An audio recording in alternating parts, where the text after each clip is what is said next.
Baik, Assalamualaikum warahmatullahi wabarakatuh. Waalaikumsalam. Terima kasih rekan-rekan semua atas kehadirannya. Di foto. Teman-teman, ini adalah pertama kalinya kita melakukan financial well-being ya. Jadi ada di program culture kita itu ada berbagai macam well-being ya. Ada well-being physical well-being, terus ada financial well-being, terus ada mental health. Jadi intinya kita di sini pertama kali diskusi ringan terkait keuangan. Nantinya kita akan melakukan secara rutin, mungkin 3 bulan sekali, dan bisa pematerinya dari internal atau eksternal. Nanti ada banyak sekali ternyata teman-teman setelah saya ngobrol-ngobrol di luar gitu ya, di luar jam kerja. Ternyata teman-teman itu bukan hanya kerja di sini, banyak sekali sambilan-sambilannya Pak Bayu dan teman-teman sekalian. Ada yang punya sawah cengkeh itu 1 hektar, ada yang jualan soto, ada yang juga juragan ayam juga ada di sini di tempat kita itu, dan sudah namanya udah terkenal di NTB. Jadi nanti siapa juragan catering? Dasar belum ada kalau catering. Rencananya Pak Bagus yang ditunjuk itu. Oh entang, iya juragan catering MPG ya. Jadi ternyata potensi-potensi teman-teman itu banyak ya, cuman belum terekspos. Nah nantinya kita akan satu persatu ngundang teman-teman dari internal, ngundang teman-teman eksternal untuk sharing diskusi terkait keuangan. Biar insight kita itu mumpung masih muda ya, biar bisa terbuka.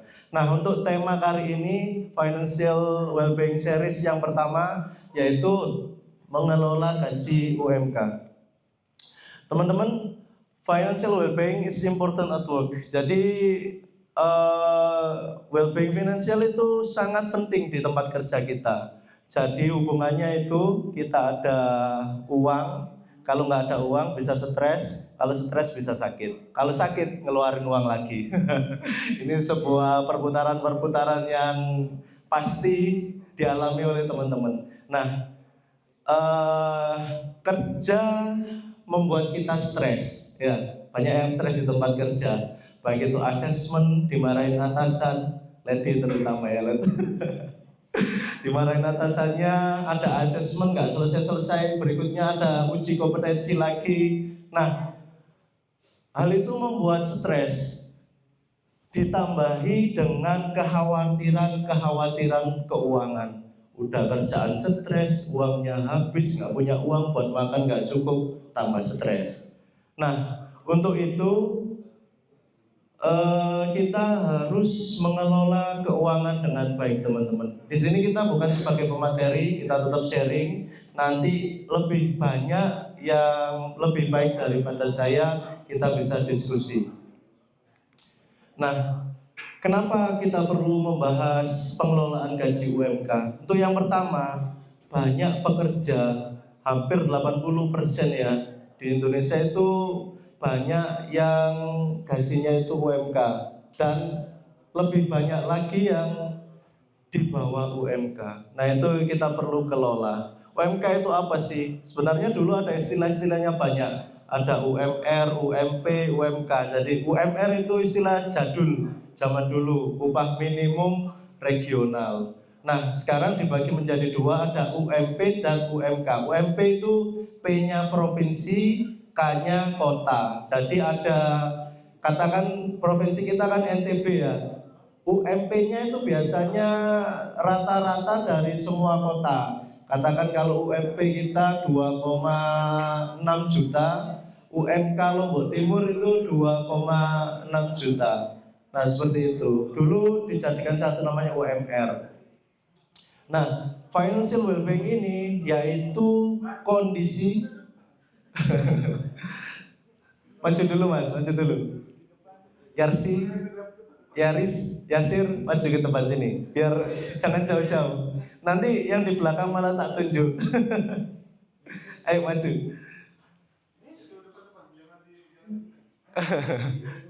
Jangan di lantai, di itu aja, duduk di karpet. Baik, saya lanjutkan ya. Ternyata hanya maju satu step, Pak. Saya lanjutkan, banyak pekerja hidup dari gaji UMK. Terus bisa nggak sih sebenarnya teman-teman gaji UMR itu mencapai well-being finansial? Dan yang terakhir, finansial sehat, yaitu sama dengan hidup kita tenang. Nah, saya ulangin, financial well-being itu yaitu kondisi ketika seseorang merasa aman, tenang, dan mampu mengelola keuangannya dengan baik, baik untuk kebutuhan saat ini maupun masa depan. Jadi gimana caranya teman-teman itu dengan gaji yang UMR pas-pasan, tapi masih merasa hidup tenang dan bisa mengelolanya untuk masa depan. Nah, ini kita mulai. Sebenarnya yang perlu kita butuhkan yaitu mindset finansial sehat. Jadi kita harus membedakan dulu. Pertama-tama kita harus bisa membedakan yang mana keinginan, yang mana kebutuhan. Ini tak tanya ini. Mumpung diskon 50%, kapan lagi? Nah, ada promo 10.10 ya. Ada diskon 50%, beli headset harganya dari 200.000 jadi 100.000. Mumpung diskon 50%. Itu Mas siapa yang paling belakang itu? Sebelahnya Aldi siapa itu Pak kelihatan? Toto siapa? Nggak kelihatan. Oh Adi. Di. Bisa nggak di sini membedakan yang mana keinginan, yang mana kebutuhan di? Di berdiri di. Coba di. Biar kelihatan kamu dari jauh. Ini apa? Diskon 50% ini apa? Keinginan apa kebutuhan? Keinginan ya. Jadi tulis di keinginan. Keinginan itu berarti kan nggak wajib kita beli. Blazer biru bagus tuh buat nambah koleksi Kania yang bajunya biru. Keinginan apa kebutuhan? Keinginan ya. Terus ban motor sudah botak, waktunya ganti. Sinta. Kebutuhannya. Jadi teman-teman sebenarnya sudah mengetahui apa keinginan dan apa kebutuhan itu. Sebenarnya yang menjadikan kita kurang itu terlalu banyak memenuhi keinginan. Jadi beli yang sebenarnya nggak perlu. Nah ini juga menjadi apa ya? Menjadi sebuah pengalaman saya juga. Dulu gaji saya waktu di awal-awal kerja itu juga UMR, teman-teman harus tahu. Bahkan sempat di bawah UMR ya. Pernah waktu masuk dulu kan tak ceritakan gaji saya cuma 1,5 juta, mau ngekos satu kamar harus dibagi dua. Ada yang ngalamin sekarang? Kos-kosannya satu kamar dibagi dua. Terus kalau mau makan itu nanya dulu, Pak harganya berapa ini Pak? Takut uang saya nggak cukup, makanya harus tanya dulu. Ternyata lalapan 30.000 kan jadi beli, nyari yang 10.000. Dan itu semua hampir TL juga mengalami ya Pak Bayu ya. Jadi mesti kita itu dulu di awal itu mengalami gaji UMR itu. Jadi pengalaman-pengalamannya yang saya dapatkan dulu itu saya coba sampaikan ke teman-teman biar tidak terulang. Nah, salah satunya dulu saya juga sering menuruti keinginan. Dulu saya tuh sukanya sama yang namanya elektronik.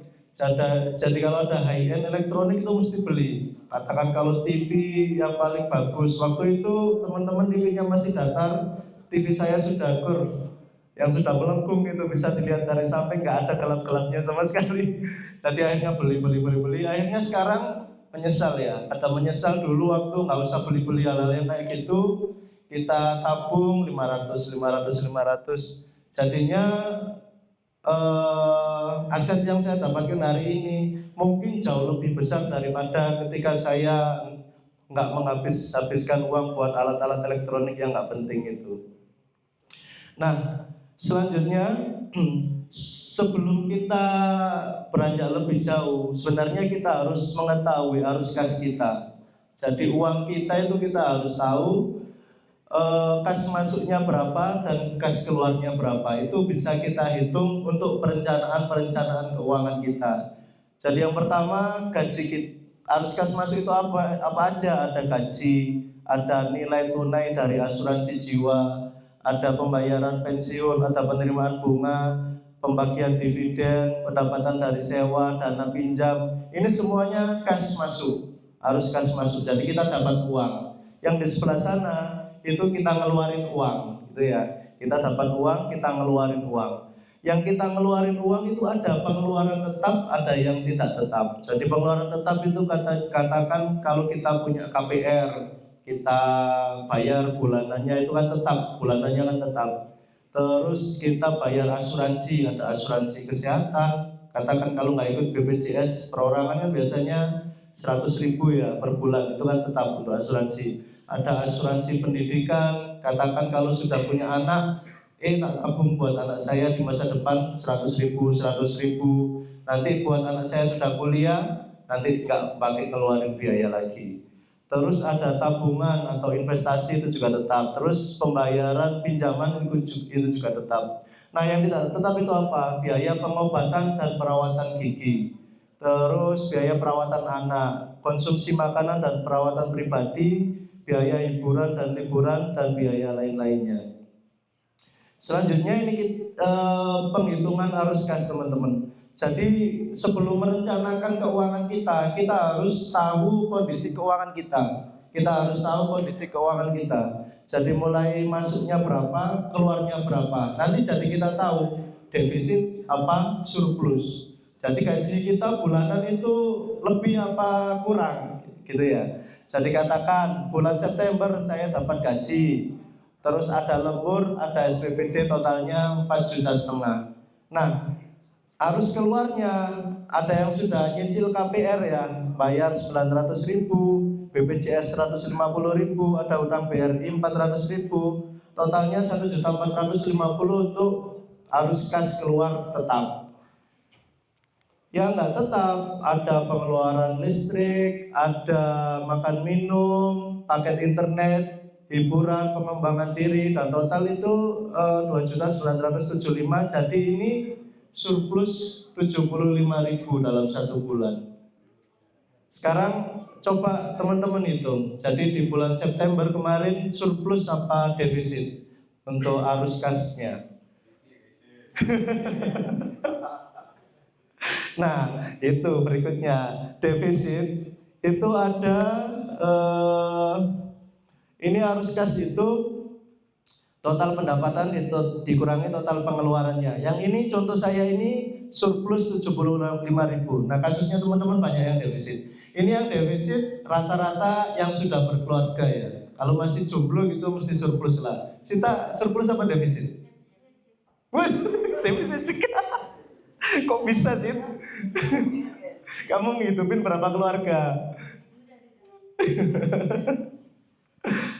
Baik, nah kalau sudah defisit arahnya ke sini. Kalau sudah defisit larinya ke sini. Jadi ada dua. Kalau sudah defisit ada dua teman-teman. Yang pertama frugal living ya, kehidupan sederhana, hidup secukupnya dan lebih baik. Atau pilihannya mencari tambahan. Nah pilihannya satu, berhemat atau nyari tambahan uang. Itu kalau defisit ya. Nyari sugar daddy kata jangan cari yang, jangan jadi ani-ani. nanti efeknya buruk nanti. Apalagi kalau ani-aninya anggota dewan, bahaya nanti. Ininya dua ini ya. Kalau udah defisit dilihat, kita lihat arus kas keluar kita, apakah ada yang bisa dikurangi. Kalau nggak bisa, ya wis, mau nggak mau kita harus nyari tambahan. Mau nggak mau kita harus nyari tambahan. Yang pertama ya, frugal living ini kehidupan sederhana tadi.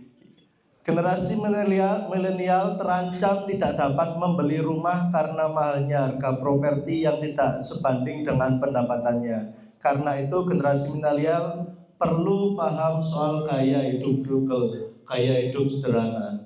Jadi manfaatnya apa? Yang pertama mengurangi stres, realisasi, menyisihkan dana untuk hal yang penting dan mendukung lingkungan yang berkelanjutan. Ini bagi teman-teman yang defisit karena memenuhi keinginan. Jadi kan tadi habis defisit, direview untuk pengeluarannya, ternyata banyak ini yang aku keluarkan hanya sebatas keinginan bukan kebutuhan, dicoret-coret dengan gaya hidup sederhana ternyata masih bisa surplus. Tapi yang menjadi masalah itu teman-teman yang sudah berkeluarga, anaknya 2, sudah menghidupi istri satu dengan pendapatan UMK, tentu memang bisa dipangkas, tapi masih tetap kemungkinan masih tetap defisit ya. Jadi katakan kalau sekolah di swasta kan ada biaya, kalau ingin frugal living dimasukin ke negeri yang tanpa biaya, ya itu dari pendidikan udah terkurangi. Terus dari sisi makanan, biasanya kalau seumpama beli keluar anak 3, istri 1 kan berarti 4 sama diri sendiri 5 ya.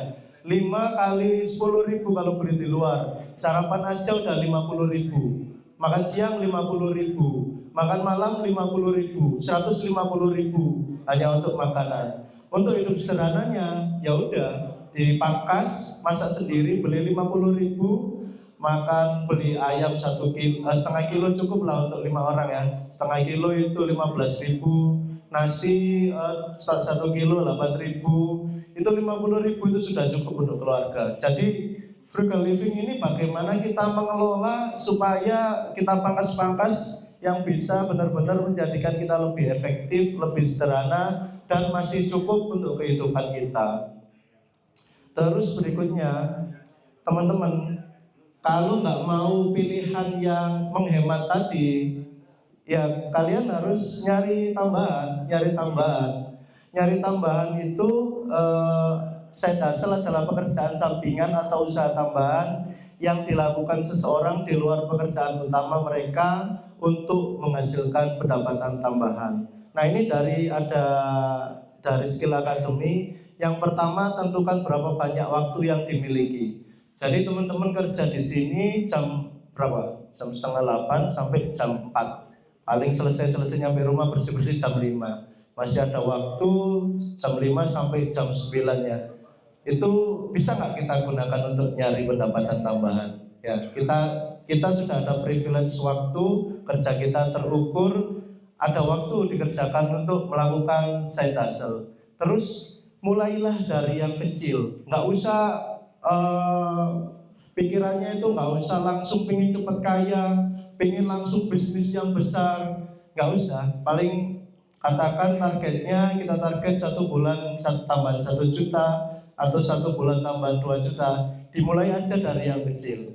Banyak sekali pilihan-pilihan yang bisa dilakukan. Katakan teman-teman ada bayangan nggak jualan es teh? Itu omsetnya berapa per hari? Ada yang tahu? Ada yang tahu?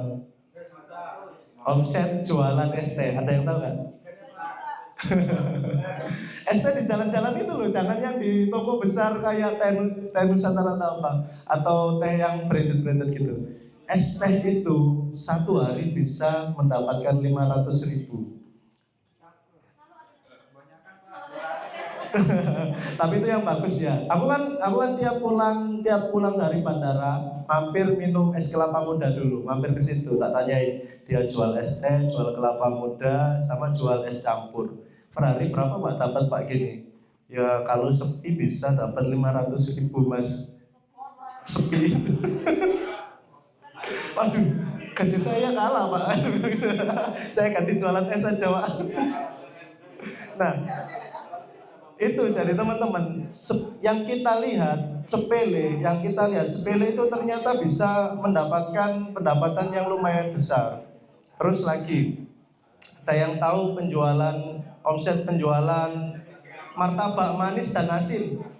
Ada yang rumahnya Pringgabaya nggak? Pringganya bukan Labuan Lombok. Iya, Pringgabaya. Kamu tahu yang jualan martabak di toko emas samping pasar itu? Tahu berapa pendapatan hariannya? Berapa? Gak tahu. Kalau sepi 2 juta. Kalau sepi 1 hari 2 juta dia pendapatannya. Itu udah tak tanya. 2 juta itu modalnya 1/3, pun labanya 2/3. Berapa Pak Ali? Modalnya berarti sekitar 600 paling ya. 600 dapatnya 1.200.000 bersih. Berarti 1 bulan martabak asin manis itu dapat 30 juta 1 bulan. Kan kayak sepele ya jualan martabak ya. Boleh lah, boleh. Jadi teman-teman, aku kan juga kadang kalau pulang itu mesti mau buat konten ya, tak lihat-lihat ini. Oh ini jualan ini, oh ini potensi tak buat ya. Tak tanyain berapa pendapatannya Pak gitu. Terus gini ya. Kalau jualan, ini contohnya saya dasar jualan ya, saya dasar jualan. Jualan, katakan kalau es paling buruk, paling jelek katakan dapat 50.000 satu hari untuk bukan omsetnya ya, labanya 50.000. Punya satu di Labuan Lombok. Kalau punya 10 berapa? Kalau punya 10. Teman-teman kalau pulang ke Mataram, lihat nggak orang jualan tahu kriuk? Ada berapa? Dari sini sampai Mataram ada berapa? Tahu crispy di Alfamart. Itu 1, 2, 3, 4, 5, tak hitung ada 10 lebih tuh kalau sampai ke Mataram itu. Ya, jadi pertama-tama kita mulai dari hal kecil dulu, jualan satu dulu, beli gerobak katakan 2 juta, modalnya 100, 1 juta, 3 juta kita udah bisa jalan jualannya, nggak usah malu, kita nggak usah malu. Saya juga pernah dulu juga sering jualan dan sekarang masih merencanakan untuk jualan. Pak Bucin, Hafiza, Pak Bucin itu atasanmu kan, pernah dia jualan apa Pak Dimas di tempat perumahan itu lontong tahu ya, lontong tahu, jualan lontong tahu pernah, nggak malu. Ngapain teman-teman di sini kalau mau jualan masih malu? Saya juga mau kalau seumpama itu. Tapi sebenarnya kalau nggak mau susah ada franchise, tinggal kita beli franchise. ST Nusantara sudah beli 8 juta, manajemen semuanya udah dikelola. Dan kalau mau beli sendiri ya gitu, tinggal modal 3 juta jalan, udah ada side hustle tambahan. Jadi teman-teman nggak usah berpikir pusing, gaji saya kurang, terus apa, semuanya bisa dilakukan. Mau hemat atau mau menambah tambahan, mau mencari tambahan. Berikutnya ada tips side hustle ya. Kenali minat dan keterampilan yang pertama. Yang pertama kita lihat potensi diri kita. Kalau nggak suka jualan, jangan dipaksa jualan, nggak bisa. Artinya bertentangan ya. Kalau nggak bisa jualan, jangan jualan. Kita cari potensi kita dulu. Katakan kalau suka mancing bisa. Semuanya bisa dijadikan bisnis. Suka mancing, ada yang 100.000 dapat mancing dari mancing dapat mancing apa? Ikan di laut apa di laut itu bisa menjadikan pendapatan. Itu 1 kilonya ikan yang kamu dapat kakap itu berapa? 1 kilonya 45 kan? 1 hari kan bisa lebih dari berapa kilo itu kalau dapat itu? Kalau dapat. Ya namanya bisnis kan ada untung ada rugi, ada sepi ada rame, ada dapat ada nggak dapat. Kalau 1 hari kadang bisa dapat 3 kilo, kadang nggak dapat sama sekali. Ya gitu yang namanya bisnis. Jangan cari untung itu nggak bisa. Kalau dapat rata rutin ya kerja kan, tidur, cuti, sakit, izin, tetap segitu terus kasihnya. Tapi kalau kamu bisnis, kamu yang ngatur mau dapat berapa, mau nanti kita usahakan nanti yang ngasih rezeki dari Allah. Mau dikasih rame atau mau dikasih sepi. Tapi intinya kita berusaha dulu. Kita keluar dulu untuk nyari tambahan. Jangan kita duduk di rumah tapi ingin kaya, mantengin HP, lihat itu ya, lihat di influencer media sosial, modal HP 5 juta, 500.000 bisa jadi miliarder. Nggak bisa seperti itu. Yang itu di flexing seperti itu malah menjadikan kerusakan pemikiran kita ya. Lihat HP, scrolling, main trading atau apa itu malah kita nggak berusaha. Makanya keluar dulu, buka usaha, entah itu apa, kita nanti bisa benar. Tapi yang pertama kita kenali potensi diri kita. Mas Yudi suka apa Mas Yudi? Mancing kan tadi udah ya, mancing kan bisa dapat ya. Ada yang mancing kepiting 1 hari bisa sampai ngejual 100.000 bisa buat hidup. Mancing kepiting, ya Pak Bagus itu tetangganya. Pak Dedi kan mancing kepiting itu dia. Buat ngidupin anaknya bisa. Jadi intinya semua hal yang kita sukai itu bisa kita jadikan uang. Kita kenali dulu potensi diri kita. Yaris. Rias apa potensinya? Suka internet, suka main HP atau apa? Suka cewek, bisa jadi bisnis juga. Bener nggak? Ini ide aneh. Jadi suka cewek, ada juga yang menjadi di kota-kota besar itu pacar satu hari. Disewa jadi pacar buat jalan-jalan. Itu ada loh, ada Bapak itu bayar 500.000 atau apa? Aku ada kondangan, Mas Yaris ini ganteng, ini cowoknya mancung gitu. Itu bisa ada. Jadi semua hal bisa kita potensikan untuk menjadi uang. Sekarang siapa lagi ya kira-kira? Itu siapa itu belakangnya? Oh itu siapa? Mas Eko suka apa Mas Eko? Suka apa? Oh itu sudah diusahakan, itu sudah jago, nggak usah kita ajari. Jadi intinya kita kenali potensi diri kita dulu. Katakan kalau suka menulis, bisa membuat buku, dijual PDF. Suka fotografi, bisa kita foto-foto semua alam atau orang atau apa, kita jual ke Shutterstock. Semuanya bisa jadi uang, ya. Tapi kita kenali potensi diri kita, sukanya di apa. Kalau orang suka, itu kamu kerja dari jam 4 sampai jam 2 malam nggak kerasa kalau suka ya. Kalau nggak suka ya kerja jualan 1 jam ya, aduh boyo sudah sakit ini ya. Gitu ya. Kita kenali potensi diri kita dulu. Yang kedua,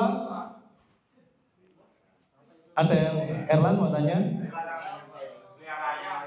Boleh pelihara ayam. Oh. Tanahnya dijual juga. Tapi intinya jangan langsung, kalau memang modalnya kecil, jangan langsung pengen jadi kaya cepat. Akhirnya hutang di bank 50 juta, 100 juta, malah nggak akan sukses ya. Nanti kalau bangkrut nanti jadinya double kill. Udah bayaran ke bank masih jalan, bisnis kita nggak jalan, bangkrut ya. Jangan hutang. Buka bisnis jangan hutang. Seadanya dulu, ada uang 1 juta, kita pakai 1 juta. Ada uang 3 juta, kita pakai 3 juta. Gitu ya.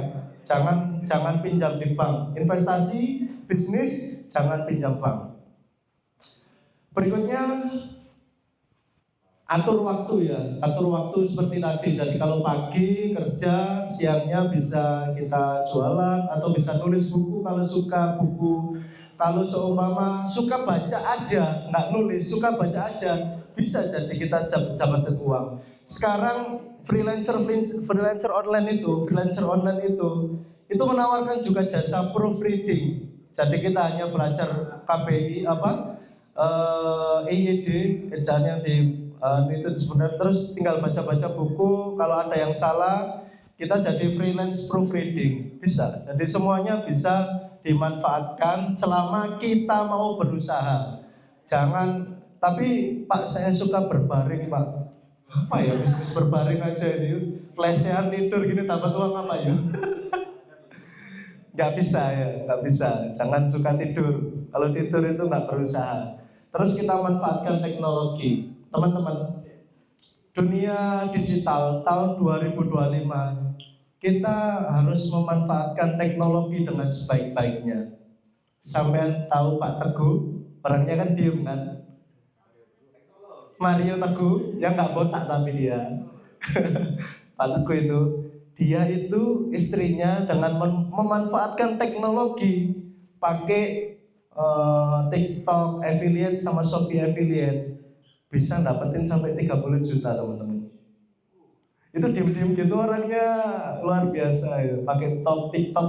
Ini semua TikToker semua, ngapain nggak bisa dijadiin uang? Pakai TikTok affiliate, kalau suka Shopee affiliate itu nggak usah beli barang, ya teman-teman nggak usah beli barang, cari barang yang sudah ada di rumah yang sama dengan toko. Katakan punya tumbler, wah tumbler, aku tak nyari toko yang jualan tumbler dan ada affiliate-nya, ya. Tak review, ini tumblernya kayak gini bagus, cari yang sama. Tinggal dicariin aja di sekitar-sekitar kita, nggak usah beli. Tapi kalau memang terpaksa beli, ya kita beli nggak apa-apa. Nanti tiap hari, Pak Teguh itu tiap hari datang kiriman paket.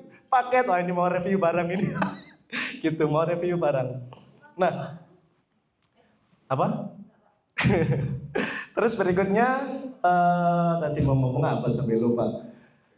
Jadi dari Shopee affiliate tanpa beli barang. Nah, kalau rating kita udah tinggi di Shopee, di Tokped, di TikTok, rating kita sudah tinggi, kita nggak usah beli, kita WhatsApp atau kita pesan tokonya, nanti kita dikirimin contoh. Kita nggak usah beli, dikirimin contoh, kita nggak beli. Jadi didatangkan contoh untuk direview. Katakan video kita udah puluhan ribu ya, udah puluhan ribu.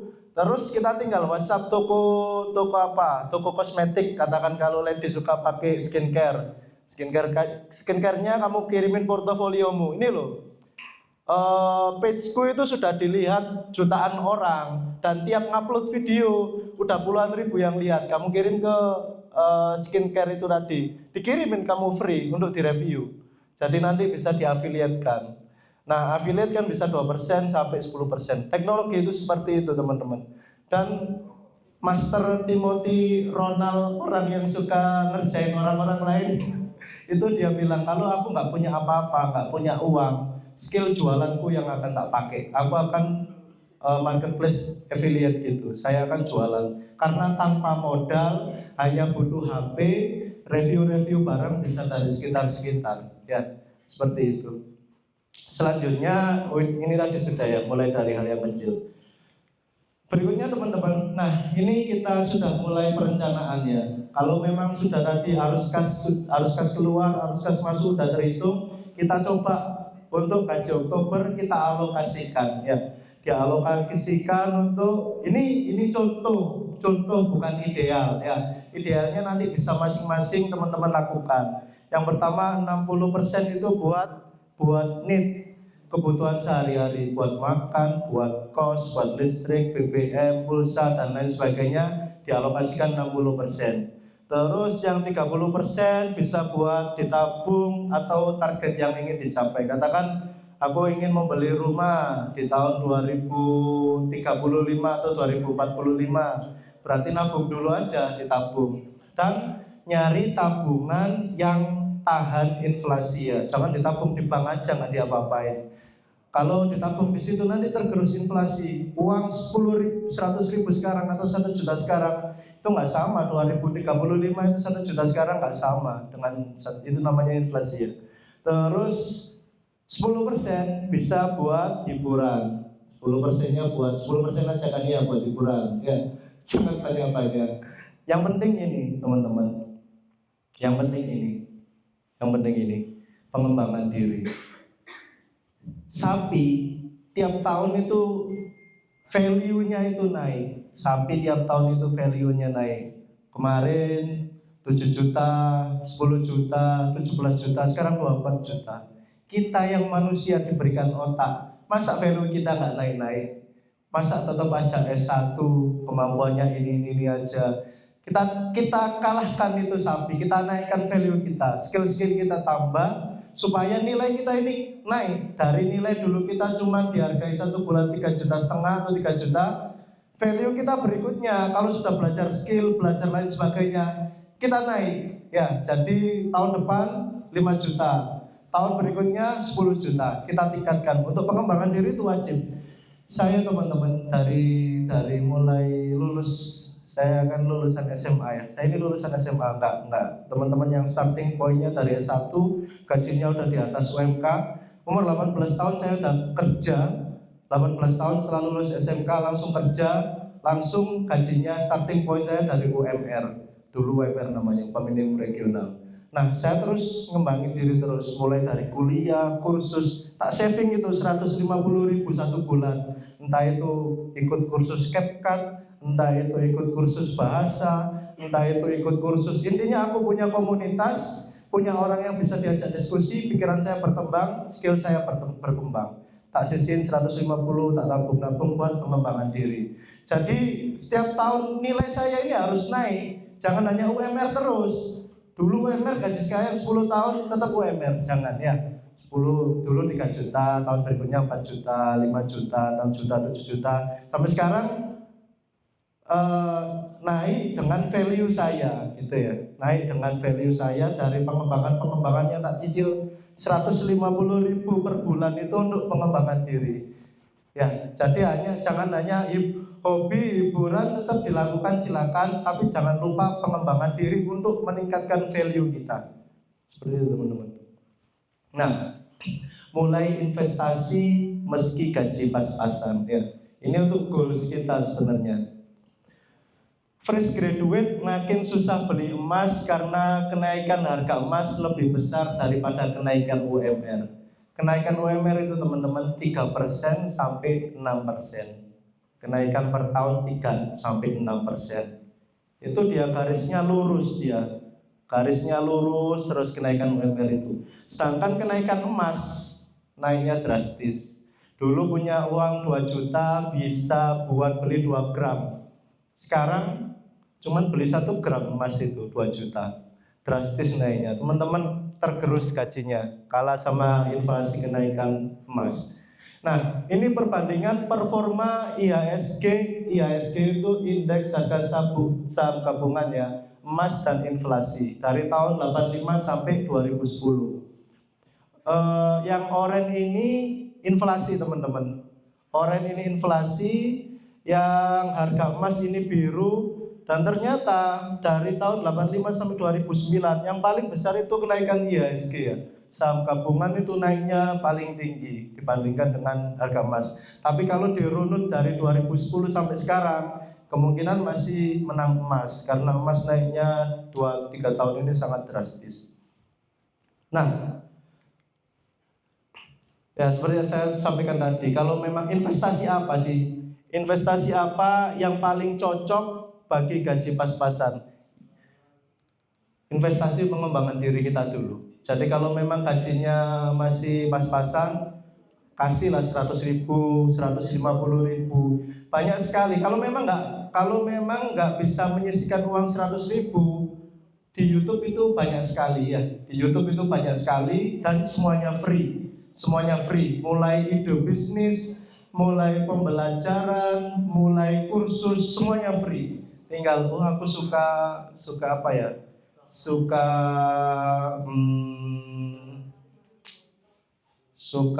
buat konten lah ini, suka editing video. Ini coba jadi konten kreator, videografer. Berarti skill apa yang perlu dipelajari? Skill edit video, skill ambil gambar, skill communication skillnya ditingkatkan. Kalau suka jualan, coba digital marketing, jualan secara digital seperti Shopee affiliate tadi, marketplace affiliate. Kalau suka ngobrol bisa jadi uang. Sampean sida-sida semua belajar komunikasi nanti bisa terpakai jadi MC, jadi apa? Calo itu jualin barang. Calo itu jualin barang ya. Calo itu apa kalau di sini istilah? Iya benar sama, jualin barang kan. Tak kasih tahu ya. Jadi aku kemarin sama Kania sama Pak Bagus sama Revi ke Keruak. Dia lulusan sarjana pertanian, kena COVID, nggak bisa jualan. Dulu jualan kopi sama Revi ya. Revi buka sendiri, dia buka sendiri. COVID nggak ada yang beli 2 kambing. Terus manfaatin skill calonnya. Skill calonnya, kambing-kambing tetangga itu difotoin semua,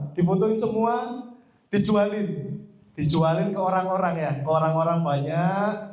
Akhirnya dari 2 kambing itu dan skill calonnya make bisa bangun 1 kandang kambing.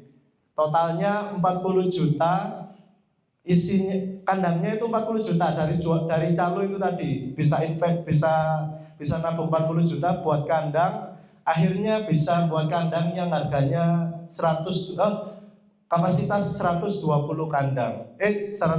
kambing. Itu dari calo itu tadi. Jadi semua skill bisa kita asah. Kalau memang suka tingkatkan, kalau nggak bisa belajar gitu ya.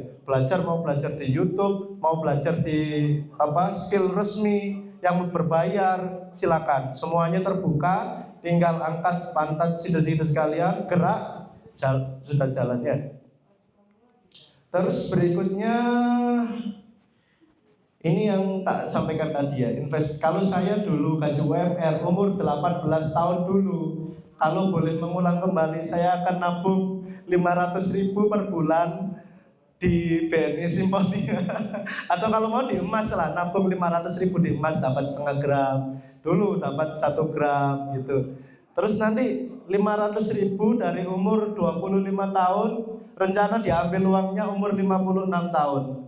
Dari modal awalnya 50.000, modal awal 50.000 per bulan 500.000, kita naikkan inflasi 3%. Dapatnya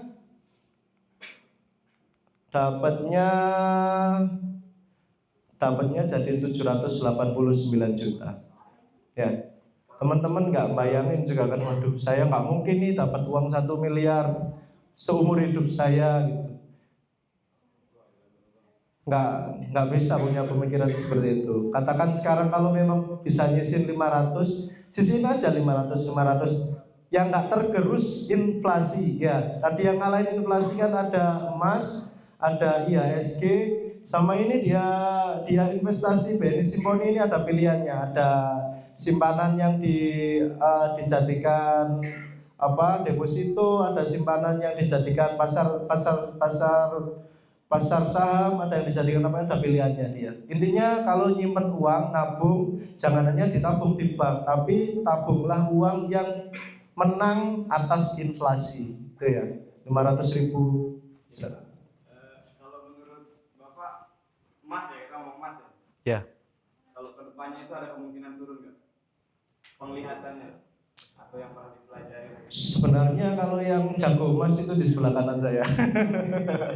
Master of Gold, masternya emas. Enggak. Tapi sebenarnya emas itu dari dulu kenapa dijadikan, dari zaman Rasulullah kenapa dijadikan alat jual beli ya? Karena emas itu nggak tergerus inflasi, dia akan menahan inflasi. Katakan kalau dulu kambing 1 juta dapat 1, sekarang dapat setengah. Emas itu harganya tetap 1 kambing itu sampai berapa tahun berikutnya itu bakal sama dia. Jadi menyesuaikan dengan harga inflasi dia, nggak kalah sama inflasi. Ya, enggak, maksudnya sih benar ya. Mas Yudi, belum sudah selesai belum? Intinya kalau kedepannya emas bakal turun enggak? Kalau dilawan dengan inflasi enggak. Tapi kalau ada penurunan dari sekarang, saya nggak bisa jamin. Soalnya sekarang sudah all time high ya Pak ya, sangat ke bulan. Nanti bisa jadi tembus bumi. Bisa jadi tembus bumi nanti. Tadi muntah nanti. Aduh, muntah darah kena tembus bumi. Intinya emas sekarang lagi naik-naiknya. Grafiknya tak lihatkan ya, tak lihatkan grafiknya. Ini Mas Yudi. Intinya nanti emas ke depannya 10 tahun, 100 tahun, 200 tahun nggak bakal turun dari inflasi ya. Di bawah-bawah sini dan tetap di atasnya. Tapi kalau turun dari ini, aku nggak jamin. Bisa jadi dia turun ya. Turun mendekati ke inflasi ini ya. Dapat ya? Yudi dapat ya gambarannya ya? Cuman mungkin dari para suku mungkin ada tambahan nggak Pak? Gitu. Ada teorinya nggak? Kira-kira untuk berapa tahun ke depan gitu Pak? Ada pernah baca nggak mengenai emas ini Pak? Kalau masih kalau naik dari inflasi iya, tapi untuk prediksinya naik berapa kita nggak bisa ya Pak Edi ya. Mungkin Pak Edi bisa bantu Pak. Pak Edi bisa bantu saya. Pak Edi juga master of investation itu ya, orangnya jago investasi juga. Kalau kita prediksi naik berapa atau 10 tahun, 20 tahun berikutnya naik berapa sama inflasi, kita nggak bisa prediksi. Intinya naik gitu Mas. Cuman kalau mau nabung ya bagus di emas karena nggak tergerus investasi. Emas sekarang dapat kambing 1 juta, 20 tahun berikutnya ya dapat kambing 1 juta tetap. Tapi kalau tinggi turunnya dari inflasi, aku nggak bisa prediksi. Kalau aku bisa prediksi, saya sudah punya warna apa Lamborghini lo, gitu. Lambomu warna apa lambomu kalau aku bisa prediksi emas, gitu ya. Mas Ade, nanti setelah selesai ini, nanti ditunjukin dari tadi. Kan bisa internet kan? Ya. Nanti dibukain grafiknya. Grafik yang sekarang, ya boleh. Udah Yud ya, terjawab ya. Ya. Ini tambahan tadi. Ya. Terkait emas, ini sebagai sebagai investasi atau sebagai pegangan ya sebenarnya. Iya. Kalau kita Goalsnya balik lagi, apa? kalau kita balik lagi sebenarnya gini, uang kita yang kita pegang saat ini, uang lembaran, uang kertas, itu sebenarnya satu hal yang nggak memiliki nilai nilai apa bahasanya ya? Nilai materialnya itu nggak ada di sini. Apalah arti sebuah lembaran uang? Sebenarnya uang itu aslinya adalah pengganti dari emas yang disimpan sebelumnya seperti itu kan. Sehingga pada saat akhirnya orang terlalu banyak mencetak uang sebenarnya akhirnya itu nggak ada nilainya sebenarnya gitu. Pada akhirnya dan Rasulullah pun sudah menyampaikan pada akhirnya nanti di akhir nanti kita akan kembali lagi dengan uang emas maupun uang perak. Itu perlu kita yakini gitu. Uang emas dan uang perak gitu. Makanya kalau misalkan ada yang melakukan investasi terkait dengan emas, saya yakin insya Allah pasti emas itu akan menjadi pegangan sampai akhir kiamat nanti. Poinnya di situ sih. Kalau misalkan nilai dari investasinya ya, saya nggak terlalu banyak kali ke sana, tapi emas itu real emas itu real, nilai mata uang real gitu istilahnya. Ada nilainya. Sedangkan uang kertas itu sebenarnya nggak ada. Artinya itu karena gonjang ganjing negara atau apa dalam total hancur. Itu sih teman-teman. Terima kasih Pak Yudi. Jadi dari Yudi, goalsnya sebenarnya apa pertanyaannya? Mau investasi ke emas supaya nanti naik tinggi atau apa? Oh iya, oke. Cukup ya berarti ya Yudi ya. Sekarang ke Iqbal, silakan Iqbal. Apa? Tadi kan disinggung tentang inflasi ya Pak. Ya. Sedikit aja. Misalnya kalau investasi apa yang kayak misalnya yang paling cocok, yang liquidnya itu rendah.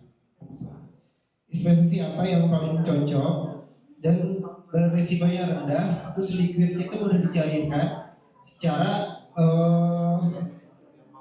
modal kita tuh kecil ya Pak. Apakah investasi itu kita alihkan ke reksadana atau emas agar dana darurat kita tuh terjaga Pak? Itu bagaimana Pak? Kalau saya pribadi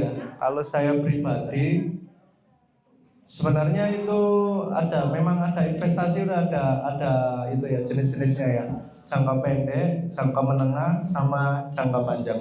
Ini mau ditampilin dulu Pak Edi. Saya jawab ke Yudi dulu ya. Yud, sebentar ya Iqbal ya, kita pending dulu sebentar ya. Ya Pak. Nah ini Yud, ini harga emas ya Pak, emas. Jadi ini grafik harga emas dari tahun 87 Yudi. Dari tahun 87 grafik emasnya itu pernah naik sampai tinggi dan juga bisa turun juga. Nggak ada orang bilang emas itu nggak turun, emas itu turun bisa. Dan dia kemarin ya bulan ini mencapai all time high sepanjang masa. Jadi udah mentok di bulan, ya tinggal nunggu turunnya aja. Tinggal nunggu all time high sepanjang masa itu bulan ini itu. Harganya $4.400 per troy ounce ya Pak ya. 4.000 turun sih Pak. Iya. Itu tadi. Jadi seperti itu Yud. Kemarin itu all time high itu. Paling tinggi sekali waktunya tarik untung itu. Jadi intinya gini, kalau teman-teman itu mau investasi ya, kalau emas ini dia kan nanti dampaknya terhadap krisis, ya gitu. Contoh kalau kayak lihat tadi itu grafiknya tahun 2018 krisis Pak. 2018 ya. Kita ganti ini jadi bulan aja nih, udah kelihatan. Nah ini tahun 2008 pada krisis dia naik. Oh iya tuh. Kan? Krisis. COVID juga kan kena dia. Dia naik juga kan. Nah, COVID ini sempat turun sampai sini tapi habis itu naik ya. Di sini dia naik. Nah, kemudian nanti kan koreksi. Kalau yang merah-merah ini koreksi, kalau yang hijau ini dia. Nah terus kenaikan yang tertinggi di mana? Nah, mulai dari sini. Mulai dari di September 2022 sampai sekarang. Nah itu kritisnya karena apa? Karena kalau teman-teman ikutin politik ya, itu kan lihat Trump itu kan orangnya tantruman ya, jadi bolak-balik bikin naikin tarif, sehingga itu mengakibatkan Jadi emas ini dipandang di dunia itu kan safe haven, gitu, safe haven. Paling Makanya aman. kenapa, negara itu banyak nimbun emas. Kayak sekarang itu yang banyak nimbun emas itu Cina gitu. Jadi makanya gitu, yang namanya ekonomi itu kan kalau demand-nya tinggi, ya permintaannya tinggi, persediaan terbatas, harga naik kan gitu. Ilmu ekonomi kan selalu kayak gitu. Tapi gitu nanti permintaannya rendah, barangnya banyak pasti turun. Semua kan seperti itu. Sama semua, mau kita ngomongin emas, mau kita ngomongin komoditas lain ya seperti batu bara gitu ya. Batu bara juga sama seperti itu. Kalau teman-teman perhatiin juga sama. Pada saat nanti demand-nya tinggi, barangnya nggak ada, dia kan tinggi naik. Dulu di tahun setelah COVID ya, tahun 2021, 2022, itu batu bara itu dikit, itu bahkan sampai menyentuh harga 400 US dollar gitu. Sekarang harganya sudah normal. 80. Sudah di 100. Berapa? Oh 100. Masih di 103 sekarang, tapi sudah normal lagi gitu. Sama kayak emas. Yeah. Emas juga kayak gitu. Intinya teman-teman itu kalau misalkan mau invest ya bisa nyicil, ya, nabung ya, tapi diusahakan jangan greedy lah, jangan greedy, jangan FOMO. Itu naik tinggi ngejar gitu, jangan. Nanti gitu tinggi naik tinggi ngejar, tiba-tiba Turun. yang namanya orang, namanya manusia itu punya karakteristik yang sama dia. Nanti akan ada titik jenuh. Ya kalau ada titik jenuh, nanti ya tadi itu, jadi dia bisa langsung akan turun, koreksi dulu. Sama tadi Mas Hanif kan ngomongin saham ya, ISG. Sama tuh kayak gitu. Jadi tinggi terus dia, kalau istilahnya itu di saham itu arah ya atau ke atas. Jadi dia akan sampai ke titik yang paling tinggi dia, seperti itu. Nah begitu naik, ngejar, tiba-tiba koreksi, turun, ya kan? Kalau ada yang belajar saham, mungkin ada yang bilang, oh kita harus disiplin nih, stop loss atau cut loss gitu ya.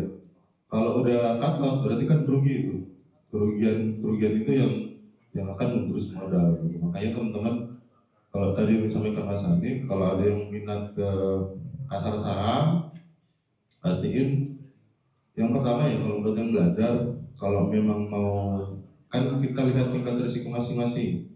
Kalau risikonya tinggi, ya cari yang fundamentalnya bagus, ya, perusahaannya bagus gitu. Terus juga yang sering bagi dividen gitu ya, bagi hasil. Tapi kalau pengen risikonya lebih tinggi, ya masuk ke saham gorengan. Satu hari bisa profit sampai 20% gitu ya. Tapi bisa hancur juga seperti itu. Ya sama kayak disampaikan Mas Hanif tadi, kalau ada yang suka forex gitu ya, yang bisa menembus bulan dan menembus bumi, uang Bisa uang bersih. itu bisa jadi gede gitu ya, uang gede bisa habis. Habis. Sama kayak kripto mungkin kemarin ya, waktu yang kemarin itu juga mungkin kalau yang ngikutin cryptocurrency juga sama, itu juga beritanya banyak yang sampai bunuh diri karena likuiditas, ya itu sama. Jadi ya itu tadi, kalau teman-teman lihat, balik lagi tadi yang saya Mas Hanif, lihat hobinya apa, kemudian di resikonya, resiko masing-masing. Kan ada orang yang, oh aku punya keluarga, ada istri, ada anak, ada orang tua, atau mungkin ada yang masih single, bebas gitu ya, nggak ada pengeluaran selain untuk dirinya sendiri. Ya, silakan, itu masing-masing resikonya. Beda, resiko kita itu beda. Batasan resiko kita itu beda-beda semua. Jadi menyesuaikan sama batasan resiko masing-masing. Jadi yang Mas ya, clear ya. Jadi bisa tinggi, nyambungin ini. kalau setelah ini bisa naik lagi, ya bisa. Kemungkinannya bisa, tapi bisa turun juga, ya bisa juga. Tergantung demand-nya, tergantung permintaan pasar. Ya. Gimana kalau kita invest di saham blue chip kayak Big Bang itu Pak? Sementara kemarin naik turun sekitar 50%-an Pak. Betul. Dan kita mengharapkan dividen 10% Pak. Itu kan kita rugi Pak. Betul. Nah, itu gimana caranya kita memaksimalkan profit dan meminimalkan resiko ya? Iya, oke.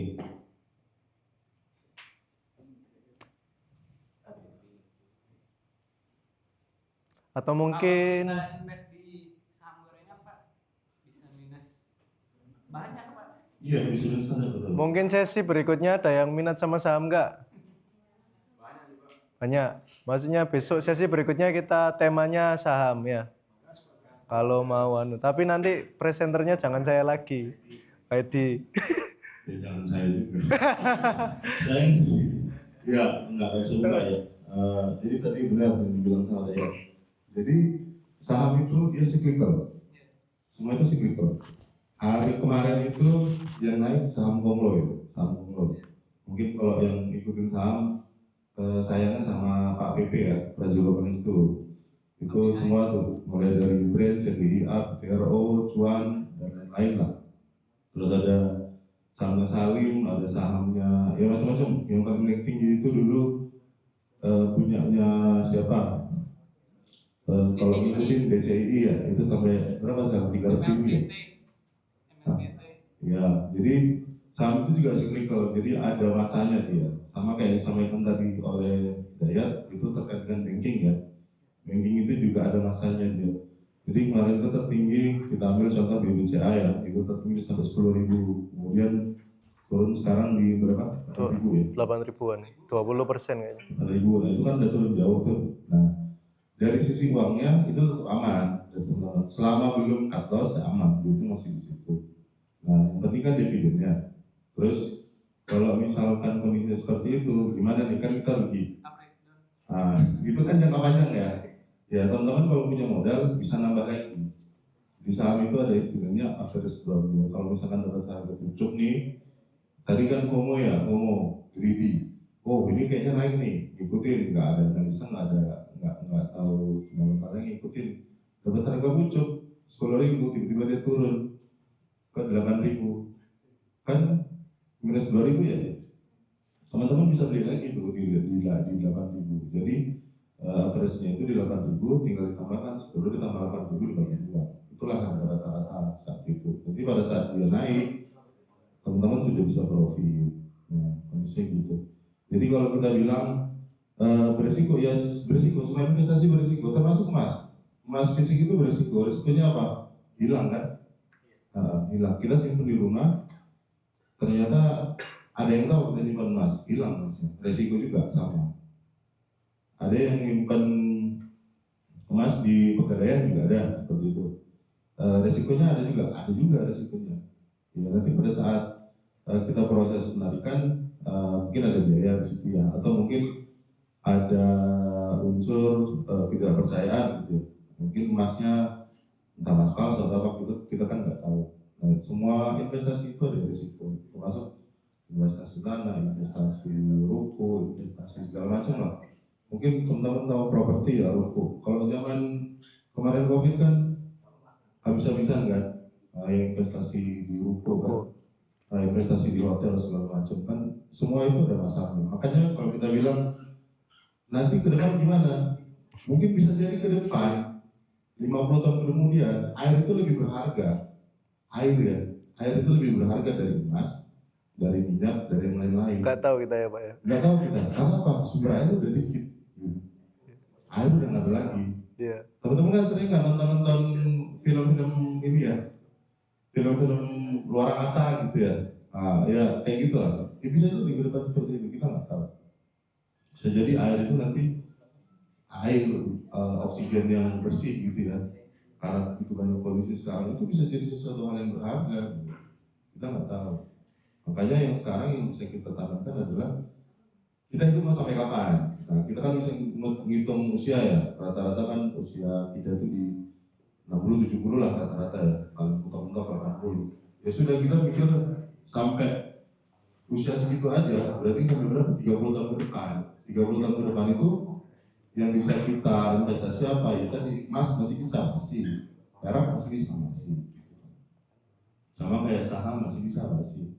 Kalau ada yang yang minat kripto bisa juga, kripto, bitcoin itu seperti itu, ethereum, atau mungkin yang sekarang yang lagi FOMO itu namanya hyperliquid, nah itu bisa kayak gitu. Ya hal kayak gitu teman-teman pelajari dulu ya dasarnya.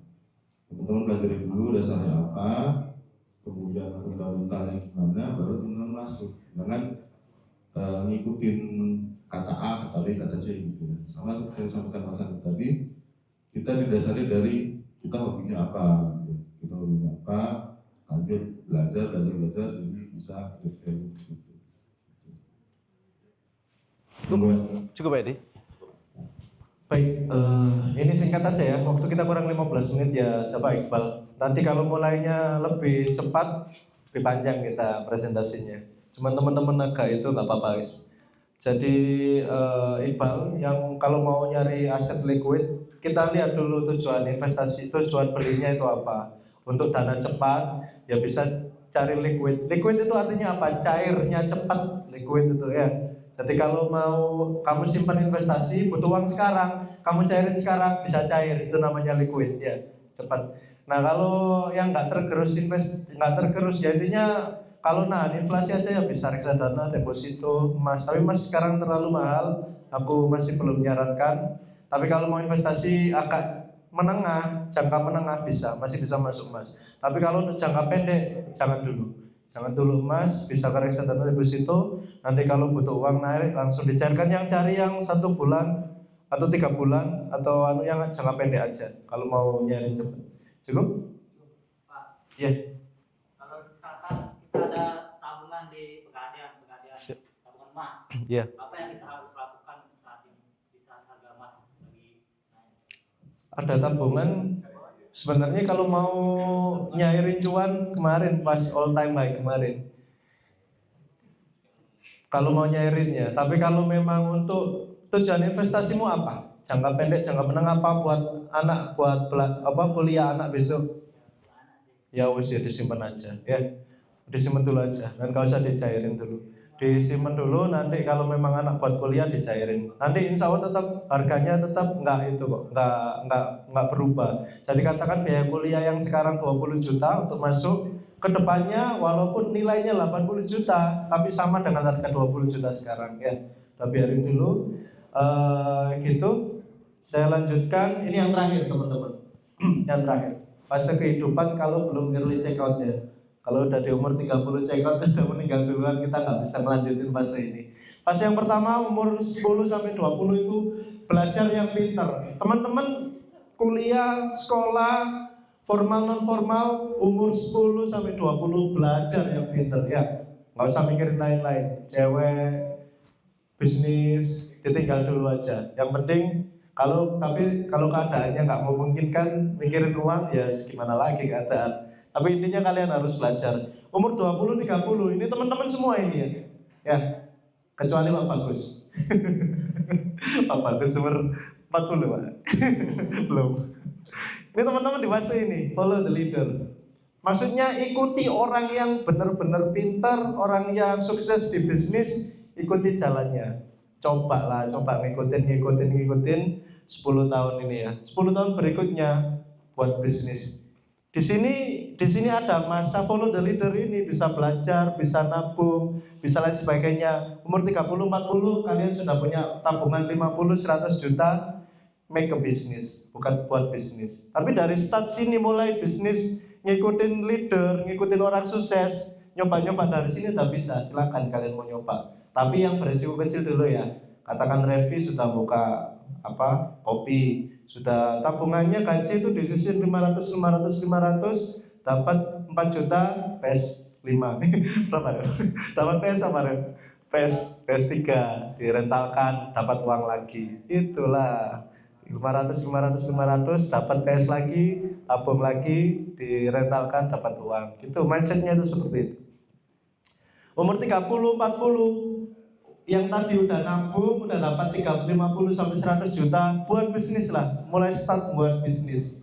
Kalian buat bisnis, gagal habisin sampai 40 nggak apa-apa. Gagal habisin lah jatah gagal kalian. Buat bisnis banyak-banyaknya sampai umur 40 tahun. Sudah di atas 40 tahun, sudah ada expertise ini teman-teman. Sudah ahli di bidang ayam. Siapa tadi yang punya ayam?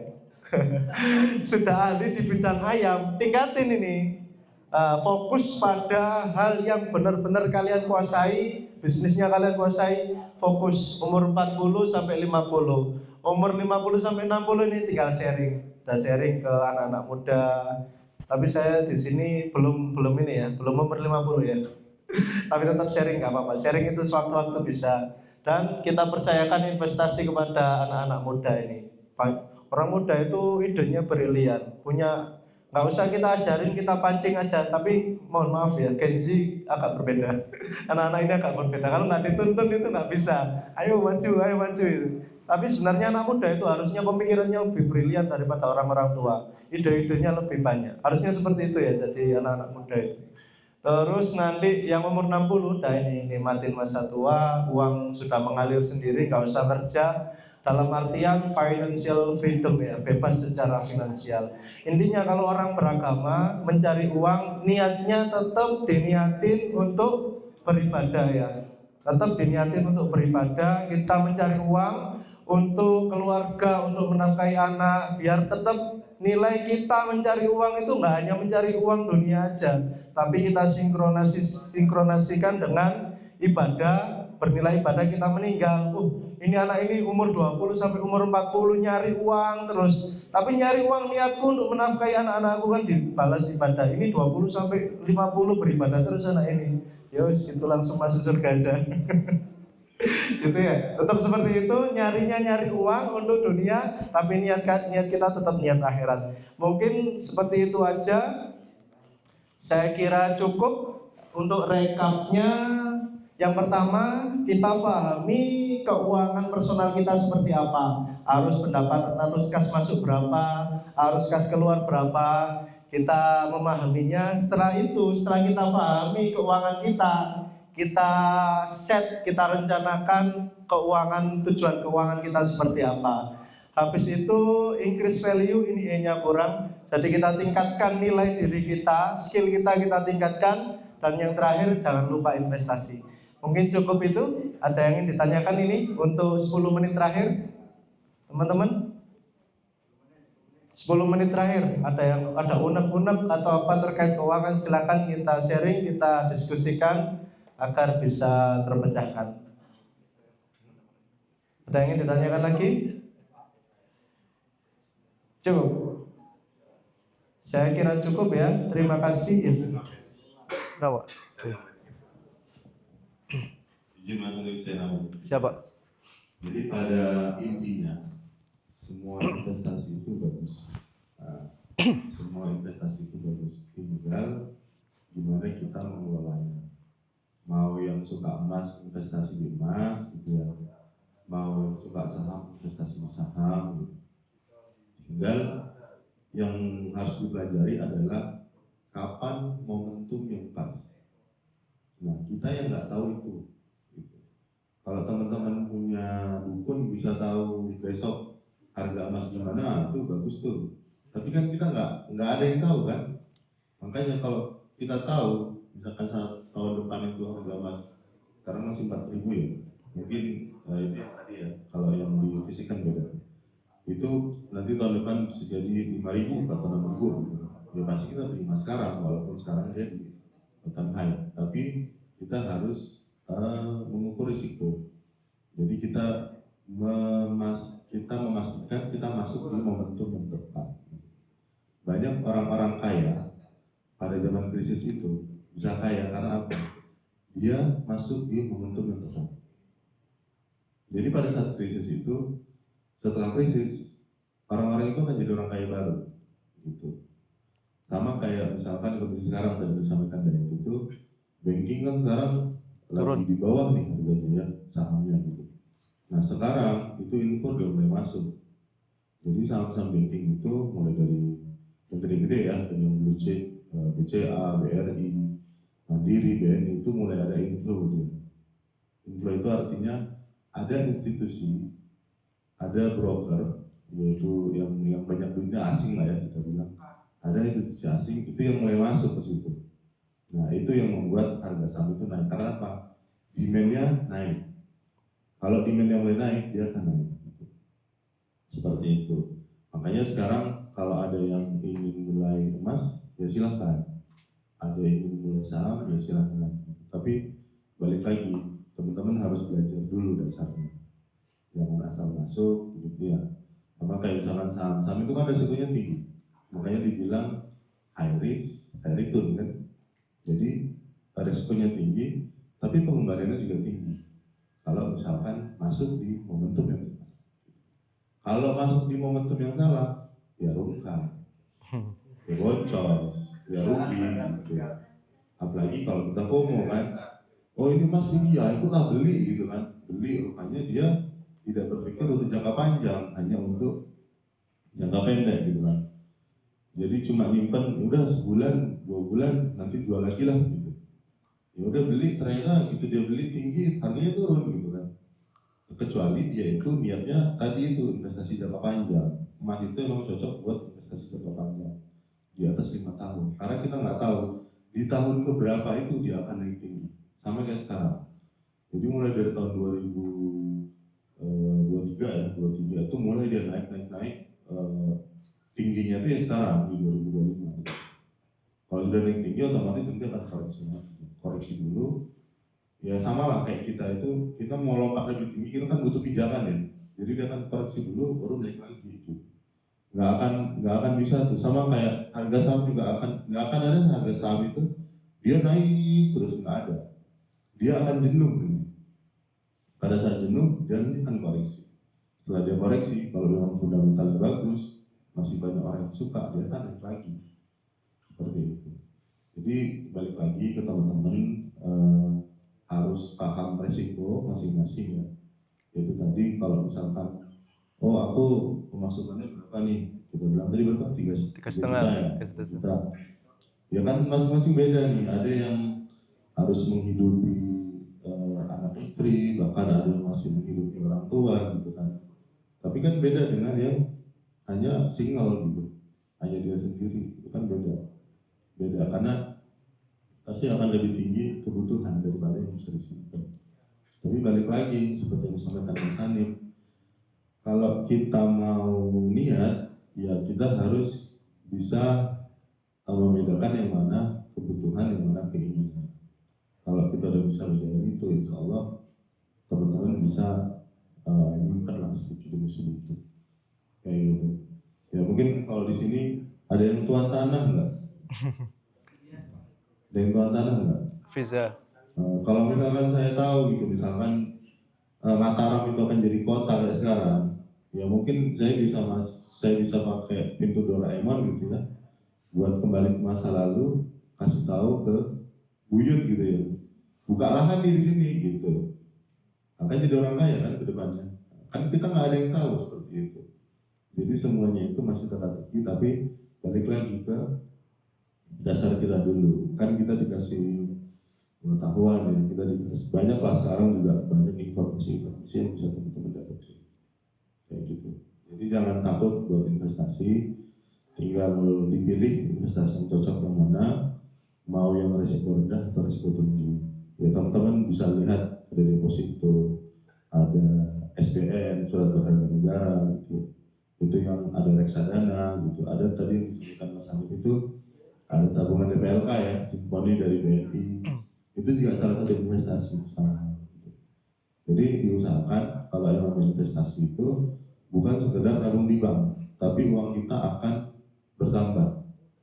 Walaupun kecil-kecil lah ya, misalkan dapat kayak SBN itu mungkin sekitar 3-5% gitu. Dulu mungkin ini karena suku bunga ada turun ya, makanya jadi lebih kecil ya, 3%, 4%. Kalau dulu bisa 5-7% gitu kan. Tapi kan duitnya nambah tuh, sudah bisa menutupi inflasi tiap tahunnya kan, seperti itu. Tapi kalau misalkan uangnya cuma di bank, bahkan kita kena potongan sama administrasi bank, uangnya kan malah habis kan. Jadi bunga yang didapat di tabungan bank itu tidak bisa bahkan menutupi biaya-biaya banknya kan gitu. Seperti itu. Mungkin itu aja dari saya. Terima kasih Pak Edi. Baik, untuk penutup teman-teman, seru nggak financial well-being? Seru nggak? Seru ya. Series berikutnya mau bahas apa? Apa? Series berikutnya mau bahas apa? Kalau mau bisnis, mau bahas jualan, atau mau curhat-curhatan juga boleh. Curhat finansial nanti judulnya. Curhat finansial. Curhat cinta. Nah, nanti masuk di mental well-being aja nanti. Cukup ya, nanti kita itu aja. Nanti kalau mau ada ide, silakan japri ke saya Pak untuk series berikutnya.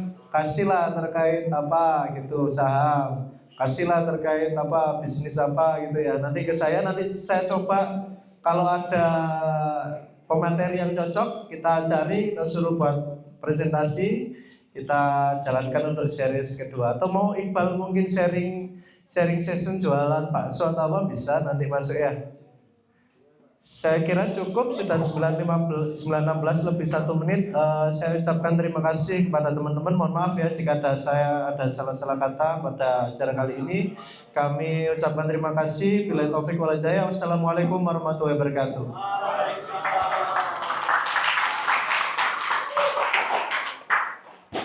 Makannya di mana Kania? Makannya?